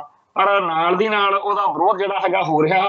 ਹੁਣ ਤਾਂ ਬਹੁਤ ਹੀ ਡਰ ਲੱਗਦਾ, ਕਿਉਂਕਿ ਜਿਹੜੀ 9 ਮੈਂਬਰੀ ਕਮੇਟੀ ਸੀ ਉਹਦੇ ਵਿੱਚ ਕੁਝ ਬੰਦੇ ਜਿਹੜੇ ਹੈਗੇ ਆ ਹੋਰ ਪਾਏ ਗਏ ਨੇ ਕਿ ਅਸੀਂ ਜੀ ਇਹਨਾਂ ਨੂੰ ਵੀ ਪਾਉਣਾ, ਤੇ ਉਹ ਜਿਹੜੇ ਪਾਏ ਗਏ ਨੇ ਉਹਨਾਂ ਵਿੱਚੋਂ ਇੱਕ ਹੈਗਾ ਬਾਬਾ ਰਾਮਦੇਵ ਦਾ ਸਾਥੀ, ਤੇ ਜਿਹਨੂੰ ਮਹਾਰਾਸ਼ਟਰ ਦੀ ਭਾਜਪਾ ਵਾਲੀ ਸਰਕਾਰ, ਫਿਰ ਮੈਂ ਚਿੱਤੇ ਕਰਾਵਾਂ ਭਾਜਪਾ ਵਾਲੀ ਸਰਕਾਰ ਨੇ ਤਖਤ ਹਜ਼ੂਰ ਸਾਹਿਬ ਦਾ ਪ੍ਰਧਾਨ ਥਾਪਿਆ ਸੀਗਾ ਭੁਪਿੰਦਰ ਸਿੰਘ ਮਨਹਾਸ। ਤੇ ਇਹ ਜਿਹੜਾ ਬੰਦਾ ਹੈ ਇਹ RSS ਦਾ ਕੱਟੜ ਸਮਰਥਕ ਆ, ਤੇ ਹੁਣ ਇਹਨੂੰ ਪੰਥਕ ਆਗੂ ਬਣਾ ਦਿੱਤਾ ਗਿਆ ਭੁਪਿੰਦਰ ਸਿੰਘ ਮਨਹਾਸ ਨੂੰ। ਤੇ ਜਿਹੜੀ ਇਹ ਸ਼੍ਰੋਮਣੀ ਕਮੇਟੀ ਵੱਲੋਂ ਬਣੀ ਹੋਈ 9 ਮੈਂਬਰੀ ਕਮੇਟੀ ਆ, ਇਹਦੇ 'ਚ ਵਾਧਾ ਕਰਨ ਹੋ ਕੇ ਇਸ ਬੰਦੇ ਨੂੰ ਨਾਲ ਲਿਆ ਗਿਆ। ਹੁਣ RSS ਵਾਲੇ ਤੇ ਬਾਦਲ ਵਾਲੇ ਸਾਰੇ ਜਿਹੜੇ ਨੇ ਉਹ ਰਲ ਮਿਲ ਕੇ ਜਾਣੀ ਕਿ ਜਿਹੜਾ ਤੇ ਨਜ਼ਰਬੰਦ ਸਿੰਘਾਂ ਦੀ ਰਿਹਾਈ ਲਈ ਜਿਹੜਾ ਯਤਨ ਉਹ ਕਰ ਰਹੇ ਨੇ। ਤੇ ਸਾਰਿਆਂ ਨੂੰ ਪਤਾ ਹੀ ਆ ਵੀ ਡਰਾਮੇਬਾਜ਼ੀ ਜ਼ਿਆਦਾ ਕਰਨੀ ਆ, ਤੇ ਲੋਕ ਜਿਹੜੇ ਨੇ ਬੜੇ ਔਖੇ ਵੀ ਨੇ ਇਸ ਸਾਰੀ ਸਰਗਰਮੀ ਤੋਂ। ਪਰ ਅਗਲੇ ਕਹਿੰਦੇ ਆ ਵੀ ਜਿਨ੍ਹਾਂ ਦੇ ਮੁੰਡੇ ਅੰਦਰ ਨੇ, ਜਿਨ੍ਹਾਂ ਦੇ ਸਿੰਘ ਅੰਦਰ ਨੇ, ਉਹ ਪਰਿਵਾਰਕ ਮੈਂਬਰ ਕਹਿੰਦੇ ਆ ਵੀ ਕੀ ਪਤਾ ਇਹਨਾਂ ਦੇ ਬਹਾਨੇ ਸਾਡੇ ਬੱਚੇ ਘਰਾਂ ਨੂੰ ਆ ਜਾਣ। ਸੋ ਇਸ ਕਰਕੇ ਜਿਹੜਾ ਹੈਗਾ ਵਿਰੋਧ ਵੀ ਹੋ ਰਿਹਾ, ਪਰ ਲੋਕ ਇਹ ਵੀ ਕਹਿੰਦੇ ਆ ਵੀ ਲਾਹ ਲੈਣ ਤੋਂ ਚਾਹ ਇਹਨਾਂ ਨੂੰ। ਦੂਜੇ ਪਾਸੇ ਅੱਜ ਸ਼੍ਰੋਮਣੀ ਕਮੇਟੀ ਨੇ ਇਸ 11 ਮੈਂਬਰੀ ਕਮੇਟੀ ਦੀ ਜਿਹੜੀ ਆ ਮੀਟਿੰਗ ਆ ਉਹ ਬੁਲਾਈ ਸੀ, ਜਿਹਦੇ 'ਚ 2 ਹਫ਼ਤਿਆਂ ਤੱਕ ਪ੍ਰਧਾਨ ਮੰਤਰੀ, ਕੇਂਦਰੀ ਗ੍ਰਹਿ ਮੰਤਰੀ, ਦਿੱਲੀ ਤੇ ਕਰਨਾਟਕ ਦੇ ਮੁੱਖ ਮੰਤਰੀਆਂ ਨਾਲ ਬੰਦੀ ਸਿੰਘਾਂ ਦੀ ਰਿਹਾਈ ਲਈ ਮੁਲਾਕਾਤਾਂ ਦਾ ਜਿਹੜਾ ਹੈਗਾ ਐਲਾਨ ਉਹ ਕੀਤਾ। ਇਹ 11 ਮੈਂਬਰੀ ਜਿਹੜੀ ਕਮੇਟੀ ਬਣਾਈ ਆ ਉਹਦੀ ਅੱਜ ਇਕੱਤਰਤਾ ਸ਼੍ਰੋਮਣੀ ਕਮੇਟੀ ਦੇ ਪ੍ਰਧਾਨ ਹਰਜਿੰਦਰ ਸਿੰਘ ਧਾਮੀ ਦੀ ਅਗਵਾਈ ਹੇਠ ਹੋਈ ਸੀਗੀ, ਜਿਹਦੇ ਵਿੱਚ ਹੋਰ ਕਮੇਟੀਆਂ ਬਣਾਉਣ ਦਾ ਵੀ ਜਿਹੜਾ ਹੈਗਾ ਗਠਨ, ਹੋਰ ਕਮੇਟੀਆਂ ਬਣਾਉਣ ਦਾ ਵੀ ਐਲਾਨ ਕੀਤਾ। ਇਹਦੇ 'ਚ ਬਾਬਾ ਹਰਨਾਮ ਸਿੰਘ ਖਾਲਸਾ ਤੇ ਹਰਮੀਤ ਸਿੰਘ ਕਾਲਕਾ, ਬਾਬਾ ਬਲਜੀਤ ਸਿੰਘ ਦਾਦੂਵਾਲ, ਜਸਕਰਨ ਸਿੰਘ ਕਾਹਨ ਸਿੰਘ ਵਾਲਾ, ਮਨਜੀਤ ਸਿੰਘ ਜੀਕੇ, ਪਰਮਜੀਤ ਸਿੰਘ ਸਰਨਾ, ਜਥੇਦਾਰ ਅਵਤਾਰ ਸਿੰਘ ਹਿੱਤ ਤੇ ਸਰਦਾਰ ਸੁਖਵੀਰ ਸਿੰਘ ਜੀ ਬਾਦਲ, ਇਹ ਸਾਰੇ ਜਾਣੇ ਹਾਜ਼ਰ ਸੀਗੇ। ਇਹਨਾਂ ਸਾਰਿਆਂ ਨੇ ਇਸ ਮੀਟਿੰਗ ਦੇ ਵਿੱਚ ਇਹ ਫੈਸਲਾ ਕੀਤਾ ਵੀ ਕਿਉਂਕਿ ਗੁਰਦੀਪ ਸਿੰਘ ਜਿਹੜਾ ਆਪਣੇ ਜੱਲੂਪੁਰ ਖੇੜੇ ਵਾਲਾ ਸਿੰਘ ਆ, ਇਸ ਵੇਲੇ ਤਾਂ ਚਲੋ ਅੰਮ੍ਰਿਤਸਰ ਜੇਲ੍ਹ 'ਚ ਬੰਦ ਆ ਉਹ, ਪਰ ਉਹ ਕਰਨਾਟਕਾ ਦਾ ਕੇਸ ਆ। ਕਰਨਾਟਕਾ ਤੋਂ ਇੱਥੇ ਪੰਜਾਬ ਲਿਆਉਣ ਦੇ ਲਈ ਵੀ ਬੜਾ ਤਰਦਦ ਕਰਨਾ ਪਿਆ, ਤੇ ਉਸ ਮੌਕੇ ਬਾਦਲ ਸਰਕਾਰ ਨੇ, ਬਾਦਲ ਪਰਿਵਾਰ ਨੇ ਰੱਜ ਕੇ ਵਿਰੋਧ ਵੀ ਕੀਤਾ ਸੀ। ਹੁਣ ਕਹਿੰਦੇ ਆ ਵੀ ਉਹਦੀ ਰਿਹਾਈ ਲਈ ਅਸੀਂ ਕਰਨਾਟਕਾ ਦੀ ਸਰਕਾਰ ਨੂੰ ਮਿਲਾਂਗੇ, ਮੁੱਖ ਮੰਤਰੀ ਨੂੰ ਮਿਲਾਂਗੇ। ਤੇ ਦੂਸਰਾ ਕੇਸ ਹੈਗਾ ਪ੍ਰੋਫੈਸਰ ਦਵਿੰਦਰਪਾਲ ਸਿੰਘ ਭੁੱਲਰ ਦਾ। ਤੋਂ ਪ੍ਰੋਫੈਸਰ ਦਵਿੰਦਰਪਾਲ ਸਿੰਘ ਭੁੱਲਰ ਦੇ ਮਾਮਲੇ ਵਿੱਚ ਦਿੱਲੀ ਦੇ ਮੁੱਖ ਮੰਤਰੀ ਕੇਜਰੀਵਾਲ ਨੂੰ ਮਿਲਣਾ ਪੈਣਾ, ਤੇ ਹੋਰ ਜਿਹੜੇ ਨੇ ਉਹਨਾਂ ਲਈ ਪੰਜਾਬ ਦੇ ਵਿੱਚ ਜਿਹੜੇ ਕੇਸ ਆਉਂਦੇ ਨੇ ਜਾਂ ਹੋਰ ਸਿੰਘ ਜਿਹਦੀਆਂ ਰਿਹਾਈਆਂ ਬਣਦੀਆਂ ਨੇ, ਉਹਨਾਂ ਸਾਰਿਆਂ ਲਈ ਸ਼੍ਰੋਮਣੀ ਕਮੇਟੀ ਨੇ ਕਿਹਾ ਕਿ ਅਸੀਂ ਅੱਡ ਅੱਡ ਜਿਹੜੇ ਬਣਾ ਕੇ ਨਾ ਆਪਣੇ ਵਫਦ ਉਹ ਇਹਨਾਂ ਆਗੂਆਂ ਨੂੰ ਮਿਲਾਂਗੇ। ਖੈਰ ਇਹ ਜਿਹੜੀ ਸਾਰੀ ਐਕਸਰਸਾਈਜ਼ ਚੱਲ ਰਹੀ ਆ, ਇਹਦੇ ਨਾਲ ਇੱਕ ਗੱਲ ਤਾਂ ਚਲੋ ਬਣਦੀ ਹੋਈ ਆ, ਭਾਵੇਂ ਆਪਾਂ ਇਹਨਾਂ ਕਮੇਟੀ ਵਾਲੇ ਮੈਂਬਰਾਂ ਦੇ ਬਾਰੇ ਜਾਂ ਇਹਨਾਂ ਦੀ ਵਰਕਿੰਗ ਬਾਰੇ ਬੜਾ ਆਲੋਚਨਾਤਮਕ ਜਿਹੜਾ ਹੈਗਾ ਪੱਖ ਆ ਉਹ ਰੱਖਿਆ ਹੋਇਆ। ਮੈਂ ਤਾਂ ਸਖਤ ਖਿਲਾਫ ਆ ਇਹਨਾਂ ਲੋਕਾਂ ਦੇ, ਕਿਉਂਕਿ ਸਭ ਤੋਂ ਵੱਡੇ ਠੱਗ ਇਹਨਾਂ ਦੇ ਵਿੱਚ ਬੈਠੇ ਨੇ, ਜਿਨ੍ਹਾਂ ਨੇ ਸਿੱਖ ਜਜ਼ਬਾਤਾਂ ਤੇ ਸਿੱਖ ਹਿੱਤਾਂ ਦੇ ਖਿਲਾਫ ਹੀ ਭੁਗਤਣਾ ਹੁੰਦਾ। ਹੁਣ ਅਗਲੇ ਪੈਰ ਲਾਉਣ ਲਈ ਆਪਦੇ ਜੋ ਮਰਜ਼ੀ ਡਰਾਮੇ ਕਰੀ ਜਾਣ। ਪਰ ਅਗਲੀ ਜਿਹੜੀ ਗੱਲ ਆ ਉਹ ਇਹ ਹੈ ਕਿ ਇਹਨਾਂ ਲੋਕਾਂ ਦੇ ਕਰਕੇ ਅੱਜ ਇਹ ਸਮੁੱਚੇ ਪੰਜਾਬ ਦੀ ਜਾਂ ਸਮੁੱਚੇ ਭਾਈਚਾਰੇ ਦੀ ਸਾਂਝੀ ਆਵਾਜ਼ ਬਣ ਗਿਆ। ਜਿਹੜਾ ਬੰਦਾ ਅੱਜ ਵੀ ਇਸ ਮੰਗ ਦਾ, ਜਿਹੜਾ ਦਲਦਰਵੰਦ ਸਿੰਘਾਂ ਦੀ ਰਿਹਾਈ ਦੀ ਗੱਲ ਦਾ ਵਿਰੋਧ ਕਰਦਾ, ਉਹ ਤਾਂ ਫਿਰ ਸ਼ਰੇਆਮ ਹੀ ਮਤਲਬ ਪੰਥ ਤੇ ਪੰਜਾਬ ਦਾ ਵੈਰੀ ਜਿਹੜਾ ਹੈਗਾ ਉਹ ਹੋ ਗਿਆ। ਇਹ ਗੱਲ ਇਸ ਸਾਰੇ ਘਟਨਾਕ੍ਰਮ ਵਿੱਚ ਜ਼ਰੂਰ ਵਾਪਰ ਗਈ ਆ ਕਿ ਬਾਦਲਦਾਰ ਵਾਲੇ ਜਿਹੜੇ ਵਿਰੋਧ ਕਰਦੇ ਰਹੇ ਆ ਹੁਣ ਤੱਕ, ਜਾਂ ਦਿੱਲੀ ਦੀਆਂ ਜਿਹੜੀਆਂ ਹੈਗੀਆਂ ਕਮੇਟੀਆਂ ਜਾਂ ਦਿੱਲੀ ਦੇ ਆਗੂ ਨੇ, ਉਹ ਪਾਸੇ 'ਚ ਰਹਿ ਜਾਂਦੇ ਸੀ, ਉਹਨਾਂ ਨੂੰ ਵੀ ਇਸ ਗੱਲ ਦੇ ਵਿੱਚ ਇਨਕਲੂਡ ਕਰਨਾ ਹੋ ਗਿਆ, ਵਧੀਆ ਹੋ ਗਿਆ। ਸੋ ਇਸ ਤਰੀਕੇ ਦੇ ਨਾਲ ਜਿਹੜਾ ਦਲਦਰਵੰਦ ਸਿੰਘਾਂ ਦੀ ਰਿਹਾਈ ਦਾ ਮਸਲਾ, ਉਹਦੇ ਬਾਰੇ ਪੂਰੀ ਜਿਹੜੀ ਚਰਚਾ ਉਹ ਇਸ ਵੇਲੇ ਭਖੀ ਹੋਈ ਆ। ਹਰ ਨਿੱਕੀ ਨਿੱਕੀ ਗੱਲ ਦੇ ਉੱਤੇ ਲੋਕ ਆਪਦੀ ਰਾਏ ਦਿੰਦੇ ਨੇ। ਤੇ ਜਦੋਂ ਅੱਜ ਰਾਜੀਵ ਗਾਂਧੀ ਕਤਲकांड ਵਾਲਾ ਜਿਹੜਾ ਇੱਕ ਹੈਗਾ ਵਿਅਕਤੀ, ਉਹਦੀ ਰਿਹਾਈ ਹੋਈ ਆ, ਹੁਣ ਇਸ ਕਮੇਟੀ ਉੱਤੇ ਨੈਤਿਕ ਪੱਖ ਤੋਂ ਹੋਰ ਵੀ ਜ਼ਿਆਦਾ ਜਿਹੜਾ ਵਜਨ ਆ ਉਹ ਪੈ ਗਿਆ ਵਾ। ਕਿਉਂਕਿ ਲੋਕ ਕਹਿੰਦੇ ਆ ਕਿ ਜਿਹੜਾ ਤਾਮਿਲਨਾਡੂ ਦੇ ਸੀਐਮ ਨੇ ਜਿਸ ਤਰੀਕੇ ਨਾਲ ਸਾਰੀ ਚੀਜ਼ ਨੂੰ ਕੀਤਾ, ਉੱਥੋਂ ਦੀ ਸਰਕਾਰ ਨੇ ਜਿਵੇਂ ਕੀਤਾ, ਇਹ ਪੰਜਾਬ ਦੇ ਜਿਹੜੇ ਸਿਆਸੀ ਘਲਾਟੀਏ ਨੇ ਉਹ ਇਸ ਤਰ੍ਹਾਂ ਕਿਉਂ ਨਹੀਂ ਕਰ ਰਹੇ। ਸੋ ਪੰਜਾਬ ਦੇ ਸਰਕਾਰ ਜਿਹੜੀ ਮੌਜੂਦਾ ਆਮ ਆਦਮੀ ਪਾਰਟੀ ਦੀ ਆ, ਉਹਦੇ ਉੱਤੇ ਜਾਂ ਪੰਜਾਬ ਦੇ ਸਾਰੇ ਸਿਆਸੀ ਦਲਾਂ ਉੱਤੇ ਇਸ ਗੱਲ ਦਾ ਨੈਤਿਕ ਪੱਖੋਂ ਕਾਫੀ ਜ਼ਿਆਦਾ ਦਬਾਅ ਜਿਹੜਾ ਹੈਗਾ ਉਹ ਵੱਧ ਰਿਹਾ। ਅਗਲੀ ਜਿਹੜੀ ਗੱਲ ਵੱਲ ਆਪਾਂ ਵਧੀਏ, ਉਹ ਇਹ ਹੈ ਕਿ ਹਰ ਸਾਲ 6 ਜੂਨ ਨੂੰ ਜਦੋਂ ਸਿੱਖ ਸੰਗਤਾਂ ਪੂਰਾ ਹਫ਼ਤਾ ਉਹਨਾਂ ਸ਼ਹੀਦਾਂ ਦੀ ਯਾਦ ਵਿੱਚ ਇਕੱਤਰ ਹੁੰਦੀਆਂ ਨੇ, ਜਿਨ੍ਹਾਂ ਨੇ ਜੂਨ 84 ਦੇ ਮੌਕੇ ਭਾਰਤੀ ਹਕੂਮਤ ਦੇ ਗੋਲੀਆਂ ਬੰਬਾਂ ਤੋਪਾਂ ਦੇ ਸਾਹਮਣੇ ਸ਼ਹਾਦਤਾਂ ਪਾਈਆਂ, ਉਹਨਾਂ ਦਿਨਾਂ ਦੇ ਵਿੱਚ ਹਿੰਦੂ ਕੱਟੜਪੰਥੀ ਕੋਈ ਨਾ ਕੋਈ ਕਰਤੂਤ ਜ਼ਰੂਰ ਖਿਲਾਰਦੇ ਆ। ਪਹਿਲਾਂ ਤਾਂ ਸਾਰੇ ਇਹ ਕਹਿੰਦੇ ਰਹੇ ਨੇ ਕਿ ਭਾਜਪਾ ਵਾਲੇ ਕਰਵਾਉਂਦੇ ਆ ਤੇ ਬਾਦਲ ਦਲ ਵਾਲੇ ਸ਼ਹਿ ਦਿੰਦੇ ਆ, ਤੇ ਫਿਰ ਕਾਂਗਰਸ ਬਾਰੇ ਵੀ ਲੋਕਾਂ ਨੂੰ ਹੋ ਗਿਆ ਵੀ ਕਾਂਗਰਸ ਦੇ ਰਾਜ ਵਿੱਚ ਵੀ ਨਹੀਂ ਇਹ ਹਟਦੇ। ਪਰ ਹੁਣ ਤਾਂ ਆਮ ਆਦਮੀ ਪਾਰਟੀ ਦੀ ਸਰਕਾਰ ਆ ਜਿਹੜੀ ਕਹਿੰਦੀ ਆ ਕਿ ਬਦਲਾ ਲਿਆਂਦਾ ਅਸੀਂ, ਜਾਣੀ ਕਿ ਉਹ ਕਹਿੰਦੇ ਆ ਵੀ ਨਾ ਅਸੀਂ ਕਾਂਗਰਸੀਆਂ ਵਰਗੇ ਆ, ਨਾ ਅਸੀਂ ਬਾਦਲਕਿਆਂ ਵਰਗੇ ਆ, ਨਾ ਅਸੀਂ ਭਾਜਪਾਈਆਂ ਵਰਗੇ ਆ, ਅਸੀਂ ਤਾਂ ਵੱਖਰੇ ਆ। ਸੋ ਇਸ ਵਾਰ ਦੇ ਘੱਲੂਘਾਰੇ ਦਿਹਾੜੇ ਮੌਕੇ ਲੋਕਾਂ ਨੂੰ ਇਸ ਗੱਲ ਦਾ ਸੀ ਕਿ ਦੇਖਾਂਗੇ ਇਹ ਕੀ ਚੰਦ ਚਾੜਦੇ ਆ। ਖੈਰ ਇਸ ਵਾਰੀ ਫੇਰ ਉਹੀ ਕਰਤੂਤ ਜਿਹੜੀ ਪਹਿਲੋਂ ਬਾਕੀ ਦਲ ਕਰਦੇ ਰਹੇ ਨੇ, ਉਵੇਂ ਦਾ ਹਿਸਾਬ ਕਿਤਾਬ ਜਿਹਾ ਲੱਗਦਾ। ਭਗਵੰਤ ਮਾਨ ਦੀ ਸਰਕਾਰ ਨੇ ਦਿੱਲੀ ਤੋਂ ਜਿਹੜੇ ਵੱਖਰੇ ਵਿਸ਼ੇਸ਼ ਦਸਤੇ ਜਿਹੜੇ ਆ ਸੁਰੱਖਿਆ ਵੱਲ ਉਹ ਮੰਗਾਏ ਆ, ਔਰ ਉਹਨਾਂ ਨੂੰ ਸਾਰੇ ਪਾਸੇ ਇਹੀ ਚਰਚਾ ਹੋ ਰਹੀ ਆ ਕਿ ਘੱਲੂਘਾਰੇ ਦਿਹਾੜੇ ਮੌਕੇ ਪੰਜਾਬ ਨੂੰ ਇੱਕ ਵਾਰੀ ਫੇਰ ਜਿਹੜਾ ਹੈਗਾ ਉਹ ਸੇਕ ਲਾਉਣ ਦਾ ਮਾਹੌਲ ਬਣਦਾ ਦਿਖ ਰਿਹਾ।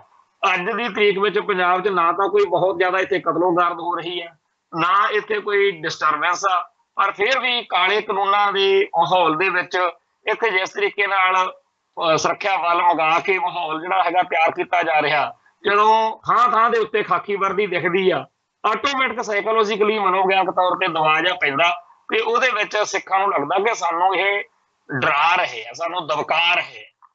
ਸੋ ਉਹਦੀ ਪ੍ਰਤੀਕਿਰਿਆ ਵੀ ਹੁੰਦੀ ਆ, ਔਰ ਇਸ ਖਾਕੀ ਵਰਦੀ ਦਾ ਜਾਂ ਇਸ ਹਕੂਮਤੀ ਜਲਾਓ ਦਾ ਜਿਹੜਾ ਨਜ਼ਾਰਾ ਜਿਹਾ ਵਾ ਉਹ ਆਉਂਦਾ ਫਿਰ ਇਹਨਾਂ ਨੂੰ ਹੁਲਾਰਾ ਹਿੰਦੂ ਕੱਟੜਪੰਥੀਆਂ ਨੂੰ। ਸੋ ਦੋ ਖਬਰਾਂ ਇਕੱਠੀਆਂ ਸਾਹਮਣੇ ਆਈਆਂ ਨੇ।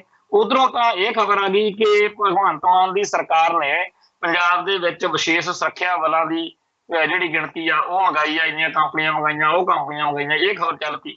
ਨਾਲ ਦੀ ਨਾਲ ਹਿੰਦੂ ਕੱਟੜਪੰਥੀਆਂ ਦੇ ਪੋਸਟਰ ਜਿਹੜੇ ਕਿ ਪਟਿਆਲਾ ਵਾਲੇ ਸਾਰੇ ਘਟਨਾਕ੍ਰਮ ਤੋਂ ਬਾਅਦ ਲੱਗਦਾ ਸੀਗਾ ਕਿ ਉੱਥੇ ਫਿਰਕੂ ਭਾਵਨਾ ਜਿਹੜੀ ਜਿਸ ਤਰੀਕੇ ਨਾਲ ਨੰਗੀ ਹੋਈ ਆ ਵੀ ਉਹ ਹੁਣ ਸ਼ਾਇਦ ਕੋਈ ਇਹੋ ਜਿਹੀ ਕਰਤੂਤ ਨਾ ਕਰਨ, ਪਰ ਅੱਡ ਅੱਡ ਹਿੰਦੂ ਕੱਟੜਪੰਥੀ ਜਥੇਬੰਦੀਆਂ ਦੇ ਹਿੰਦੂ ਆਗੂਆਂ ਦੇ ਜਿਹੜੇ ਆ ਪੋਸਟਰ ਉਹ ਸੋਸ਼ਲ ਮੀਡੀਆ ਤੇ ਘੁੰਮ ਰਹੇ ਨੇ, ਜਿਹੜੇ ਕਿ 6 ਜੂਨ ਨੂੰ ਘੱਲੂਘਾਰੇ ਦਿਹਾੜੇ ਦੇ ਹਿਸਾਬ ਨਾਲ ਬਿਲਕੁਲ ਭੜਕਾਹਟ ਪੈਦਾ ਕਰਨ ਵਾਲੇ ਨੇ। ਪਰ ਸਾਨੂੰ ਪਹਿਲਾਂ ਯਕੀਨ ਆ ਕਿ ਜਿਵੇਂ ਪਟਿਆਲੇ ਵਾਲੇ ਘਟਨਾਕ੍ਰਮ ਦੌਰਾਨ ਭਗਵੰਤ ਮਾਨ ਦੀ ਸਰਕਾਰ ਨੇ ਕੱਖ ਨਹੀਂ ਕੀਤਾ ਜਦੋਂ ਤੱਕ ਉੱਥੇ ਮਾਹੌਲ ਖਰਾਬ ਨਹੀਂ ਹੋ ਗਿਆ, ਉਵੇਂ ਹੀ ਇਸ ਭਕਾਈ ਮਹਿਕਮੇ ਨੂੰ ਕੁਛ ਨਹੀਂ ਕਰਨਾ। ਇਹ ਨਹੀਂ ਹੈਗਾ ਕਿ ਅੱਜ ਇਹਨਾਂ ਨੂੰ ਫੜ ਕੇ ਅੰਦਰ ਦਿੱਤਾ ਜਾਵੇ ਤੇ ਇਹਨਾਂ ਨੂੰ 2-3 ਮਹੀਨੇ ਅੰਦਰ ਰੱਖਿਆ ਜਾਵੇ ਤੇ ਇਹਨਾਂ ਦੀ ਸੁਰੱਖਿਆ ਵਾਪਸ ਲਈ ਜਾਵੇ।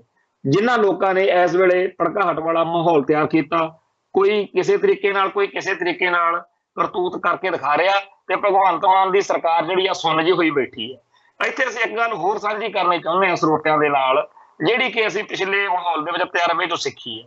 ਉਹ ਇਹ ਹੈ ਕਿ ਚਾਹੇ ਕੋਈ ਵੀ ਮੁੱਖ ਮੰਤਰੀ ਆ, ਚਾਹੇ ਉਹ ਸਰਦਾਰ ਪ੍ਰਕਾਸ਼ ਸਿੰਘ ਬਾਦਲ ਹੈ ਤੇ ਚਾਹੇ ਉਹ ਹੁਣ ਵਾਲਾ ਭਗਵੰਤ ਸਿੰਘ ਮਾਨ ਹੈ, ਜਿਹੜੀ ਬਿਊਰੋਕ੍ਰੇਸੀ ਆ, ਅਫਸਰਸ਼ਾਹੀ ਆ ਜਾਂ ਏਜੰਸੀ ਨੈਟਵਰਕ ਆ, ਉਹ ਉਹਨੂੰ ਕਾਬੂ ਕਰਨ ਲਈ ਉਹਦੇ ਤੋਂ ਆਪਦੀ ਮਨਮਰਜ਼ੀ ਦੇ ਫੈਸਲੇ ਕਰਵਾਉਣ ਲਈ ਪਹਿਲਾਂ ਇੱਕ ਮਾਹੌਲ ਤਿਆਰ ਕਰਦਾ।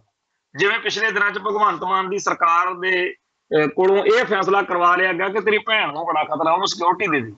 ਉਹਨੂੰ ਜਦੋਂ ਸਿਕਿਉਰਿਟੀ ਦਿੱਤੀ ਕਿ ਲੋਕਾਂ 'ਚ ਚਰਚਾ ਹੋਈ ਵੀ ਏਡੀ ਕਿੱਡੀ ਮਤਲਬ ਉਹਨੂੰ ਹੈਗਾ ਖਤਰਾ ਵੀ ਥ੍ਰੈਟ ਦਾ ਕੋਈ ਹੈ ਨਹੀਂ, ਫਿਰ ਕੇਜਰੀਵਾਲ ਦਾ ਰੌਲਾ ਜਿਹਾ ਪਾ ਲਿਆ।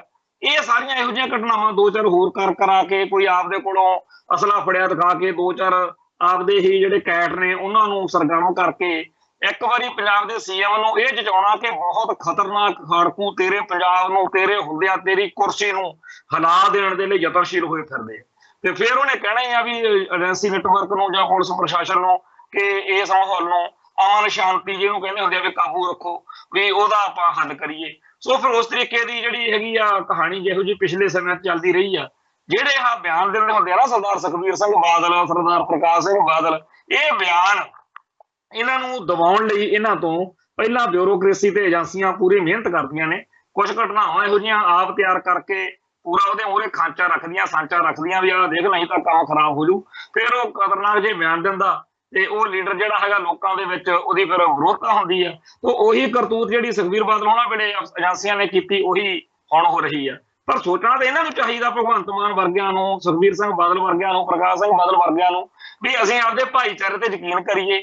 ਠੀਕ ਆ ਕਿ ਪੰਜਾਬ ਦੇ ਲੋਕ ਜਿਹੜੇ ਨੇ ਉਹ ਇੰਡੀਅਨ ਸਟੇਟ ਸਿਸਟਮ ਤੋਂ ਦੁਖੀ ਆ। ਇਹ ਵੀ ਸੱਚ ਆ ਕਿ ਖਾਲਿਸਤਾਨ ਮੰਗਦੇ ਆ। ਇਹ ਵੀ ਸੱਚ ਆ ਕਿ ਜਿਹੜੇ ਪੰਥ ਤੇ ਪੰਜਾਬ ਦੇ ਦੁਸ਼ਮਣ ਆ ਉਹਨਾਂ ਨੂੰ ਕਿਸੇ ਤਰੀਕੇ ਨਾਲ ਖਤਮ ਕਰਨ ਦੇ ਲਈ ਵੀ ਬਹੁਤ ਸਾਰੇ ਜਿਹੜੇ ਸੱਜਣ ਨੇ, ਬਹੁਤ ਸਾਰੇ ਸਿੱਖ ਨੇ, ਉਹ ਸੋਚਦੇ ਰਿਹਾ, ਸਰਗਰਮ ਕਰਦੇ।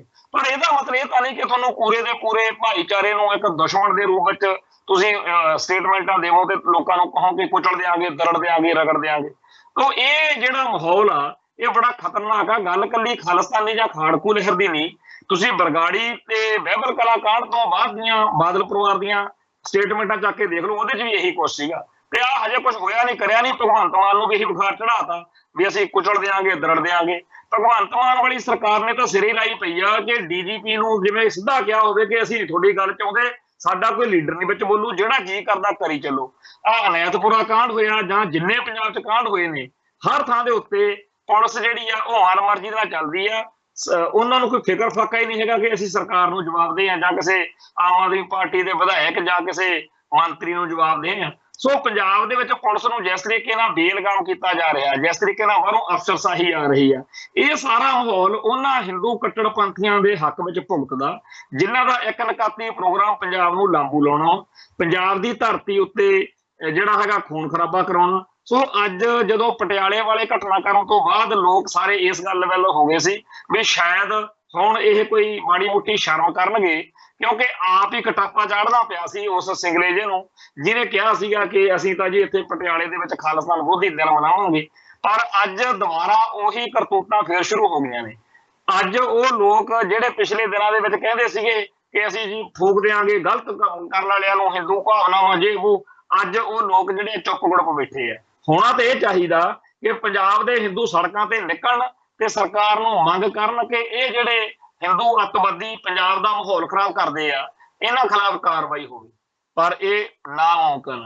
ਇਵੇਂ ਹੀ ਚਾਹੀਦਾ ਤਾਂ ਇਹ ਆ ਕਿ ਉਸ ਮੁਹੱਲੇ ਦੇ, ਉਸ ਸ਼ਹਿਰ ਦੇ ਜਿੱਥੇ ਇਹ ਲੋਕ ਵੱਸਦੇ ਆ, ਜਿਹੜੇ ਖਤਰਨਾਕ ਸਟੇਟਮੈਂਟਾਂ ਦਿੰਦੇ ਆ, ਭੜਕਾਹਟ ਵਾਲੀਆਂ ਸਟੇਟਮੈਂਟਾਂ ਦਿੰਦੇ ਆ, ਜਿਹੜੇ ਭਾਈਚਾਰੇ ਦੇ ਖਿਲਾਫ ਸਟੇਟਮੈਂਟਾਂ ਦਿੰਦੇ ਆ, ਉਹਨਾਂ ਲੋਕਾਂ ਦਾ ਹਿੰਦੂ ਭਾਈਚਾਰੇ ਵੱਲੋਂ ਵਿਰੋਧ ਹੋਣਾ ਚਾਹੀਦਾ, ਛੱਤਰ ਫਿਰਨਾ ਚਾਹੀਦਾ ਇਹਨਾਂ ਦੇ। ਪਰ ਨਾ ਪੁਲਿਸ ਪ੍ਰਸ਼ਾਸਨ, ਨਾ ਭਗਵੰਤ ਮਾਨ ਦੀ ਸਰਕਾਰ, ਨਾ ਕੋਈ ਇੰਟੈਲੀਜੈਂਸ ਵਾਲੇ ਤੇ ਨਾ ਕੋਈ ਹਿੰਦੂ ਭਾਈਚਾਰੇ ਵਿੱਚੋਂ ਇਹਨਾਂ ਦਾ ਵਿਰੋਧ ਕਰਦਾ। ਸੋ ਫਿਰ ਉਹ ਬੰਦਾ ਹੋਰ ਜ਼ਿਆਦਾ ਚਾਵਲ ਕੇ ਪੁੱਠੀਆਂ ਸਿੱਧੀਆਂ ਹਰਕਤਾਂ ਕਰਦਾ। ਸੋ ਇਸ ਵਾਰ 6 ਜੂਨ ਨੂੰ ਕੋਈ ਨਾ ਕੋਈ ਚੰਦ ਜਿਹੜਾ ਹੈਗਾ ਉਹ ਜ਼ਰੂਰ ਚਾੜਿਆ ਜਾਊਗਾ। ਅਸੀਂ ਅੰਮ੍ਰਿਤਸਰ ਦੀ ਜੇ ਗੱਲ ਕਰੀਏ, ਇੱਥੇ ਬੜੀ ਵੱਡੀ ਗਿਣਤੀ ਦੇ ਵਿੱਚ ਸਾਡੇ ਸਾਰੇ ਘਰਾਂ ਦੇ ਵਿੱਚ ਪੁੱਛਗਿੱਛ ਪੁਲਿਸ ਵਾਲੇ ਕਰਕੇ ਗਏ ਆ। ਮੈਨੂੰ ਵੀ ਜਿਹੜਾ ਹੈਗਾ ਡਾਟਾ ਜਾਂ ਕਹਿੰਦੇ ਜੀ ਲਿਖਾਓ ਤੁਸੀਂ ਕਿੱਥੇ ਰਹਿੰਦੇ ਹੋ, ਕੀ ਅਜੇ ਉਹ ਆ। ਤੇ ਇਹ ਜਿਹੜਾ ਸਾਰਾ ਕੁਝ ਚੱਲਦਾ, ਸਿੱਖਾਂ ਦੇ ਬਾਰੇ ਤਾਂ ਤੁਸੀਂ ਮਹੀਨਾ ਪਹਿਲਾਂ ਲੱਗੇ ਹੋ ਇਕੱਠਾ ਕਰਨ ਕੇ ਇਹਨਾਂ ਨੂੰ ਫੜ ਲੈਣਾ ਆਪਾਂ ਜਾਂ ਕੁਝ ਕਰਨਾ ਹੈ। ਤੇ ਜਿਹੜੇ ਹਿੰਦੂ ਅੱਤਵਾਦੀ ਨਿੱਤ ਇੰਨੇ ਖਤਰਨਾਕ ਲਾਂਬੂ ਲਾਉਣ ਵਾਲੀਆਂ ਸਟੇਟਮੈਂਟਾਂ ਦੇ ਰਹੇ ਆ, ਉਹਦੇ ਪਾਸੇ ਕੋਈ ਧਿਆਨ ਨਹੀਂ। ਦੂਜੇ ਪਾਸੇ ਭਗਵੰਤ ਮਾਨ ਵਾਲੀ ਸਰਕਾਰ ਨੂੰ ਪਤਾ ਨਹੀਂ ਕਿਹੜੇ ਭੜੂਏ ਨੇ ਇਹਨਾਂ ਨੂੰ ਕਹਿਤਾ ਕਿ ਪੰਜਾਬ ਦਾ ਮਾਹੌਲ ਖਰਾਬ ਹੋ ਜਾਣਾ ਜਾਂ ਹੋ ਗਿਆ, ਉਤੋਂ ਬਾਹਰੋਂ ਤੁਸੀਂ ਫੋਰਸਾਂ ਮੰਗਾ ਲਓ। ਸੋ ਇਹ ਜਿਹੜਾ ਸਾਰਾ ਕੁਝ ਬਣਾਇਆ ਜਾ ਰਿਹਾ, ਇਹਦੇ ਬਾਰੇ ਆਪਾਂ ਨੂੰ ਸਾਰਿਆਂ ਨੂੰ ਧਿਆਨ ਕਰਨ ਦੀ ਲੋੜ ਆ। ਤੇ ਜਿਹੜੇ ਭਗਵੰਤ ਮਾਨ ਦੇ ਐਡਵਾਈਜ਼ਰ ਨੇ, ਉਹਨਾਂ ਸਾਰਿਆਂ ਨੂੰ ਅਕਲ ਕਰਨ ਦੀ ਲੋੜ ਆ ਕਿ ਪੰਜਾਬ ਦੀ ਧਰਤੀ ਨੂੰ ਵਸਦੀ ਰਸਦੀ ਰਹਿਣ ਦਿਓ, ਇੱਥੇ ਹੋਰ ਲਾਹੋ ਨਾ ਲਾਓ। ਆ ਜਿਹੜਾ ਤੁਸੀਂ ਪੰਪ ਮਾਰਨ ਲੱਗੇ ਹੋ ਨਾ ਹਿੰਦੂ ਕੱਟੜਪੰਥੀਆਂ ਨੂੰ, ਇਹੋ ਜਿਹੀ ਖੇਡ ਇਦੋਂ ਪਹਿਲਾਂ ਦਰਬਾਰੇ ਨੇ ਵੀ ਖੇਡੀ ਸੀ, ਬਰਨਾਲੇ ਨੇ ਵੀ ਖੇਡੀ ਸੀ, ਗਿਆਨੀ ਜੈਲ ਸਿੰਘ ਨੇ ਵੀ ਖੇਡੀ ਸੀ, ਤੇ ਬੇਅੰਤੇ ਬੁੱਚੜ ਨੇ ਵੀ ਖੇਡੀ ਸੀ। ਹਿੰਦੂ ਕੱਟੜਵਾਦ ਨੂੰ ਸ਼ਹਿ ਦੇ ਕੇ ਸਿੱਖ ਜਜ਼ਬਾਤਾਂ ਨੂੰ ਨੀਵਾਂ ਦਿਖਾਉਣ ਦੀ ਖੇਡ ਆ ਜਿਹੜੀ ਜਿਹਨੇ ਵੀ ਖੇਡੀ ਆ ਉਹਦਾ ਫਿਰ ਬੁਰਾ ਹਾਲ ਹੀ ਹੋਇਆ। ਤੇ ਅਸੀਂ ਤਾਂ ਪਿਛਲੇ ਦਿਨੀ ਪ੍ਰੋਗਰਾਮ ਕਰਕੇ ਕਹਿ ਚੁੱਕੇ ਆ ਕਿ ਭਗਵੰਤ ਮਾਨ ਜਿਹੋ ਜਿਹਾ ਹੈ ਇਹ ਬਿਆਨ ਤੇ ਬੁੱਚੜਨਾ ਉਹ ਵੀ ਖਤਰਨਾਕ ਸਾਬਤ ਹੋਊਗਾ। ਇਹਨੇ ਅਫਸਰਸ਼ਾਹੀ ਦੇ ਕਹਿਣ ਦੇ ਉੱਤੇ ਉਹਨਾਂ ਦੇ ਟਰੈਪ 'ਚ ਫਸ ਕੇ ਪੰਜਾਬ ਦਾ ਬਹੁਤ ਵੱਡੇ ਪੱਧਰ ਦੇ ਉੱਤੇ ਜਿਹੜਾ ਘਾਣ ਉਹ ਕਰਨਾ।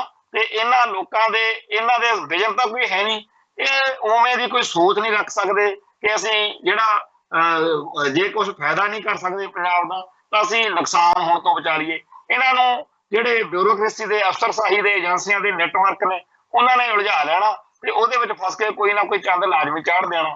ਤੇ ਦੂਜੇ ਪਾਸੇ ਜਿਹੜਾ ਨੈਰੇਟਿਵ ਪੰਜਾਬ ਦੇ ਲੋਕਾਂ ਦਾ ਜਾਂ ਪੰਜਾਬ ਦੇ ਜਿਹੜੇ ਵਿਰੋਧੀਆਂ ਦਾ ਉਹਦੇ ਵਿੱਚ ਇਹਨਾਂ ਦਿਨਾਂ ਦੇ ਵਿੱਚ ਕਿਸਾਨ ਜਿਹੜੇ ਨੇ ਉਹ ਨਿਸ਼ਾਨੇ ਤੇ ਆਏ ਹੋਏ ਨੇ।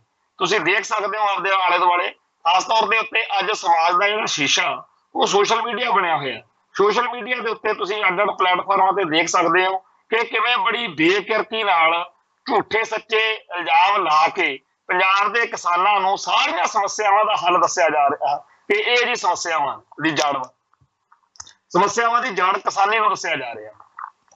ਪੰਜਾਬ ਦਾ ਪਾਣੀ ਲੁੱਟ ਲਿਆ ਹਰਿਆਣੇ ਰਾਜਸਥਾਨ ਨੇ, ਲਟਵਾਇਆ ਕੇਂਦਰ ਨੇ, ਭਾਰਤ ਸਰਕਾਰ ਦੋਸ਼ੀ ਆ ਪਰ ਕਹਿੰਦੇ ਜੀ ਨਹੀਂ ਕਿ ਪੰਜਾਬ ਦੀ ਕਿਸਾਨੀ ਮਾੜੀ ਆ ਜੀ, ਇਹਨਾਂ ਨੇ ਪਾਣੀ ਖਰਾਬ ਕਰਤਾ। ਜੇਕਰ ਪੰਜਾਬ ਦੇ ਵਿੱਚ ਕੋਈ ਹੋਰ ਨਫਾ ਨੁਕਸਾਨ ਹੋ ਰਿਹਾ ਤਾਂ ਵੀ ਉਹਦੀ ਗੱਲ ਕਿਸਾਨੀ ਆ। ਸੋ ਪੰਜਾਬ ਦੀ ਕਿਸਾਨੀ ਦੇ ਖਿਲਾਫ ਨੈਰੇਟਿਵ ਸਿਰਜਣ ਦਾ ਮਤਲਬ ਆ ਕਿ ਜਿਹੜਾ ਪਿਛਲੇ ਸਾਲ ਕਿਸਾਨੀ ਨੇ ਸੰਘਰਸ਼ ਜਿੱਤਿਆ ਉਹਦੀ ਕਿਹੜ ਕੱਢਣਾ। ਸੋ ਅਸਲ ਵਿੱਚ ਪਰਦੇ ਦੇ ਪਿੱਛੇ ਇੱਕ ਹੋਰ ਵੱਡੀ ਖੇਡ ਚੱਲ ਰਹੀ ਆ ਕਿ ਪੰਥ ਅਤੇ ਪੰਜਾਬ ਨੂੰ ਬਰਬਾਦ ਕਿਵੇਂ ਕਰਨਾ, ਬਦਨਾਮ ਕਿਵੇਂ ਕਰਨਾ। ਨਿਸ਼ਾਨਾ ਇੱਕ ਹੀ ਰਹਿੰਦਾ, ਚਿਹਰੇ ਮੋਹਰੇ ਬਦਲ ਸਕਦੇ ਆ। ਜਿਵੇਂ ਅੱਜ ਅਸੀਂ ਪ੍ਰੋਗਰਾਮ ਦੇ ਸ਼ੁਰੂਆਤ ਵਿੱਚ ਇਹ ਗੱਲ ਕੀਤੀ ਕਿ ਜਾਖੜ ਸੁਨੀਲ ਜਾਖੜ ਭੱਜ ਗਿਆ, ਜਾਂ ਅਸੀਂ ਕਿਹਾ ਕਿ ਅਮਰਿੰਦਰ ਭੱਜ ਗਿਆ, ਜਾਂ ਅਸੀਂ ਨਵਜੋਤ ਸਿੰਘ ਸਿੱਧੂ ਦੀ ਗੱਲ ਕੀਤੀ। ਪਰ ਹਕੀਕਤ ਇਹ ਆ ਕਿ ਜੇ ਕਾਂਗਰਸ ਕਮਜ਼ੋਰ ਹੋ ਵੀ ਰਹੀ ਆ ਤਾਂ ਮਜ਼ਬੂਤ ਬੀਜੇਪੀ ਹੋ ਰਹੀ ਆ ਤੇ ਬੀਜੇਪੀ ਵੀ ਤਾਂ ਉਸੇ ਬੇਲ ਦਾ ਕੱਦੂ ਆ ਨਾ। ਇਹ ਸਾਰੇ ਦੇ ਸਾਰੇ ਉਸ ਭਾਰਤੀ ਹਕੂਮਤੀ ਸਿਸਟਮ ਦੇ ਅਧੀਨ ਚੱਲਣ ਵਾਲੇ ਅੱਡ-ਅੱਡ ਬ੍ਰਿਗੇਡ ਨੇ ਜਿਨ੍ਹਾਂ ਦੇ ਜਿਹੜਾ ਨਾਂ ਆ ਵੱਖੋ ਵੱਖਰੇ ਹੋ ਸਕਦੇ ਆ, ਵੀ ਕਿਸੇ ਨੂੰ ਨਾਗਰਾਜ ਕਹਿ ਲਓ, ਕਿਸੇ ਨੂੰ ਸਾਫ ਰਾਜ ਕਹਿ ਲਓ, ਕਿਸੇ ਨੂੰ ਹੋਰ ਕਹਿ ਲਓ, ਪਰ ਹੈ ਸਾਰੇ ਜ਼ਹਿਰੀਲੇ।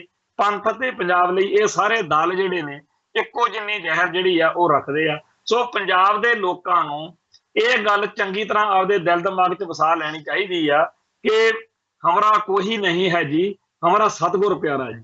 ਆਪਾਂ ਨੂੰ ਹਰ ਵੇਲੇ ਇਹ ਚੀਜ਼ ਚੇਤੇ ਰੱਖਣੀ ਚਾਹੀਦੀ ਆ ਕਿ ਐਵੇਂ ਆਪਾਂ ਉਹਨੂੰ ਖੁਸ਼ ਕਰ ਲਿਆ, ਇਹਨੂੰ ਖੁਸ਼ ਕਰ ਲਿਆ। ਜਿਵੇਂ ਪਿਛਲੇ ਦਿਨਾਂ ਦੇ ਵਿੱਚ ਸਾਡੇ ਸਿੱਖ ਲੀਡਰਾਂ ਨੇ ਮੋਦੀ ਨੂੰ ਜਿਹੜਾ ਹੈਗਾ ਬੜਾ ਪਰੋਸਿਆ ਵੀ ਉਹ ਬੱਲੇ ਬੱਲੇ ਕਮਾਲ ਕਰਤੀ ਜੀ, ਮੋਦੀ ਤਾਂ ਦਿਲ ਜਿੱਤ ਲਿਆ ਮੋਦੀ ਨੇ। ਅਸਲ ਵਿੱਚ ਆਪਾਂ ਨੂੰ ਇਹ ਹੋਣਾ ਚਾਹੀਦਾ ਕਿ ਮੇਰਾ ਰੁੱਸੇ ਨਾਲ ਕਲਗੀਆਂ ਵਾਲਾ ਜੱਗ ਭਾਵੇਂ ਸਾਰਾ ਰੁੱਸ ਜੀ। ਸਾਨੂੰ ਸਿੱਖੀ ਨਾਲ, ਆਪਦੇ ਧਰਮ ਨਾਲ, ਆਪਦੀ ਕੌਮ ਨਾਲ, ਆਪਦੀ ਧਰਤੀ ਨਾਲ ਵਫਾ ਨਿਭਾਉਣੀ ਚਾਹੀਦੀ ਆ। ਇਹ ਜਿਹੜੇ ਰਾਜੇ ਨੇ, ਇਹ ਜਿਹੜੇ ਮਹਾਰਾਜੇ ਨੇ, ਇਹ ਜਿਹੜੇ ਪ੍ਰਧਾਨ ਮੰਤਰੀ ਮੁੱਖ ਮੰਤਰੀ ਨੇ, ਇਹ ਤਾਂ ਚਾਰ ਦਿਨਾਂ ਦਾ ਮੇਲਾ ਹੁੰਦਾ, ਇਹਨਾਂ ਦਾ ਪਤਾ ਨਹੀਂ ਕਦੋਂ ਕੀ ਹੋਣਾ। ਆਹ ਕੱਲ ਤੇ ਕਰ ਕੈਪਟਨ ਅਮਰਿੰਦਰ ਸਿੰਘ ਪੰਜਾਬ ਦੇ ਵਿੱਚ ਤੂਤੀ ਬੋਲਦੀ ਸੀ, ਫਿਰ ਆਪਾਂ ਉਹ ਵੀ ਹਾਲ ਦੇਖਿਆ ਜਦੋਂ ਕਿਸੇ ਨੇ ਇਹਨੂੰ ਬੇਰਾ ਵੱਟੇ ਨਹੀਂ ਸਿਆਣਿਆ। ਫਿਰ ਇੱਕ ਵਾਰੀ ਚੰਨੀ ਹੋ ਗਈ ਤੇ ਚੰਨੀ ਮਸਲੇ ਹੱਲ ਕਰਦਾ ਕਰਦਾ ਆਪ ਅੱਜ ਲੱਭਦਾ ਨਹੀਂ ਕਿਤੇ। ਨਵਜੋਤ ਸਿੰਘ ਸਿੱਧੂ ਦੀ ਬੜੀ ਬੱਲੇ ਬੱਲੇ ਸੁਣੀ ਆ, ਆਹ ਫਿਰਦਾ ਤੁਰਿਆ। ਤੇ ਬਿਕਰਮ ਮਜੀਠੀਆ ਉਹ ਇੱਥੇ ਕਹਿੰਦੇ ਸੀ ਜੀ ਮਾਝੇ ਦਾ ਪਤਾ ਨਹੀਂ ਬਾਦਸ਼ਾਹ ਬਣ ਗਿਆ, ਫਲਾਨਾ ਹੋ ਗਿਆ, ਉਹ ਬੈਠਾ ਜੇਲ੍ਹ ਦੇ ਵਿੱਚ। ਆ ਸੁਖਬੀਰ ਸਿੰਘ ਬਾਦਲ ਦੇ ਹੰਕਾਰ ਦਾ ਕਿਲਾ ਜਿਹੜਾ ਸੀਗਾ ਉਹ ਧੌਣ 'ਚ ਗੱਡਿਆ ਹੁੰਦਾ ਸੀ, ਕਿਸੇ ਨੂੰ ਬੰਦੇ ਨੂੰ ਬੰਦਾ ਹੀ ਨਹੀਂ ਸੀ ਸਮਝਦਾ। ਇੱਥੋਂ ਤੱਕ ਕਿ ਬੇਅਦਬੀ ਦਾ ਇਨਸਾਫ ਮੰਗਣ ਵਾਲੇ ਸਿੱਖਾਂ ਨੂੰ ਟਿੱਚਰਾਂ ਕਰਦਾ ਹੁੰਦਾ ਸੀਗਾ, ਕਹਿੰਦਾ ਸੀਗਾ ਵੀ ਜਿਹੜੇ ਵਿਹਲੜ ਨੇ ਉਹ ਆ ਕੇ ਧਰਨਿਆਂ ਤੇ ਬਹਿ ਜਾਂਦੇ ਆ। ਪਰ ਸੱਚੇ ਪਾਤਸ਼ਾਹ ਨੇ ਇਹੋ ਜਿਹਾ ਪਟਕਾ ਕੇ ਮਾਰਿਆ, ਆਪ ਧਰਨੇ ਲਾਉਣ ਲਈ ਮਜਬੂਰ ਹੋ ਕੇ ਬਹਿ ਗਿਆ। ਸੋ ਇਹ ਜਿਹੜੇ ਆਮ ਦੁਨਿਆਵੀ ਜੇ ਜੀਵ ਜੰਤੂ ਆ, ਇਹਨਾਂ ਦੀ ਬੜੀ ਟੈਨਸ਼ਨ ਲੈਣ ਦੀ ਲੋੜ ਨਹੀਂ। ਆਪਾਂ ਆਪਦੇ ਧਰਮ ਨੂੰ ਸਮਰਪਿਤ ਹੋ ਕੇ ਖਾਲਿਸਤਾਨ ਦੇ ਸੰਘਰਸ਼ ਨੂੰ ਮਜ਼ਬੂਤ ਕਰੀਏ ਤੇ ਉਹ ਧਿਰਾਂ ਧੜੇ ਵਿਅਕਤੀ ਉਹ ਵਰਤਾਰੇ ਜਿਹੜੇ ਸਾਡੇ ਸੰਘਰਸ਼ ਨੂੰ ਕਮਜ਼ੋਰ ਕਰਦੇ ਆ ਉਹਨਾਂ ਦੀ ਪੱਕੇ ਤੌਰ ਤੇ ਨਿਸ਼ਾਨਦੇਹੀ ਕਰਕੇ ਉਹਨਾਂ ਦੇ ਜਿਹੜੀ ਹੈਗੀ ਆ ਵਿਰੋਧਤਾ, ਉਹਨਾਂ ਦੀ ਮੁਖਾਲਫਤ ਕਰੀਏ। ਤੇ ਜਿਹੜੀਆਂ ਧਿਰਾਂ ਧੜੇ ਤੇ ਵਿਅਕਤੀ ਪੰਥ ਲਈ, ਪੰਜਾਬ ਲਈ ਸਮਰਪਿਤ ਆ, ਖਾਲਿਸਤਾਨ ਜਿੰਦਾਬਾਦ ਵਾਲੇ ਨੇ, ਉਹਨਾਂ ਦੀ ਡਟ ਕੇ ਹਮਾਇਤ ਕਰੀਏ। ਸਾਡੇ ਜੇਕਰ ਦੁਸ਼ਮਣ ਨੇ ਇਹ ਮਿਥਿਆ ਹੋਇਆ ਕਿ ਅਸੀਂ ਅੱਡ ਅੱਡ ਢੰਗ ਤਰੀਕੇ, ਅੱਡ ਅੱਡ ਚਿਹਰੇ ਮੂਹਰੇ ਵਰਤ ਕੇ ਸਿੱਖਾਂ ਤੇ ਸਿੱਖੀ ਦਾ ਨੁਕਸਾਨ ਕਰਨਾ, ਤਾਂ ਆਪਾਂ ਵੀ ਇਹ ਮਿਥ ਲਈਏ ਕਿ ਪੰਥ ਦੀ ਚੜ੍ਹਦੀ ਕਲਾ ਤੇ ਖਾਲਿਸਤਾਨ ਦੀ ਸਿਰਜਣਾ ਲਈ ਸਾਡੇ ਢੰਗ ਤਰੀਕੇ, ਵਿਅਕਤੀ ਜਾਂ ਸਾਧਨ ਤਾਂ ਬਦਲ ਸਕਦੇ ਆ, ਪਰ ਨਿਸ਼ਾਨਾ ਨਹੀਂ ਬਦਲਿਆ ਜਾ ਸਕਦਾ, ਕਿਉਂਕਿ ਵਾਰ-ਵਾਰ ਨਾ ਬਦਲੇ ਜਾਣ ਨਿਸ਼ਾਨੇ ਕੌਮਾਂ ਦੇ। ਆਓ ਆਪਣੀ ਕੌਮ ਨੂੰ ਸਮਰਪਿਤ ਹੋ ਕੇ ਉਹਨਾਂ ਸਾਰੇ ਧਿਰਾਂ ਧੜੇ ਵਿਅਕਤੀਆਂ ਨੂੰ ਜਿਹੜਾ ਕਰਾਰਾ ਜਵਾਬ ਦਈਏ ਜਿਹੜੇ ਪੰਥ ਅਤੇ ਪੰਜਾਬ ਦੇ ਖਿਲਾਫ ਭੁਗਦੇ ਆ, ਤੇ ਉਹਨਾਂ ਧਿਰਾਂ ਧੜੇ ਵਿਅਕਤੀਆਂ ਸੰਪਰਦਾਵਾਂ ਦਾ ਵਿਅਕਤੀਆਂ ਦਾ ਵਰਤਾਰਿਆਂ ਦਾ ਸਾਥ ਦਈਏ ਜਿਹੜੇ ਪੰਥ ਦੀ ਚੜ੍ਹਦੀ ਕਲਾ ਲੋਚਦੇ ਆ। ਸੋ ਅੱਜ ਲਈ ਇੰਨੇ ਕਾਫੀ, ਕੱਲ ਫੇਰ ਮਿਲਾਂਗੇ ਜੀ। ਨਾਨਕ ਨਾਮ ਚੜ੍ਹਦੀ ਕਲਾ, ਤੇਰੇ ਭਾਣੇ ਸਰਬੱਤ ਦਾ ਭਲਾ। ਵਾਹਿਗੁਰੂ ਜੀ ਕਾ ਖਾਲਸਾ, ਵਾਹਿਗੁਰੂ ਜੀ ਕੀ ਫਤਿਹ।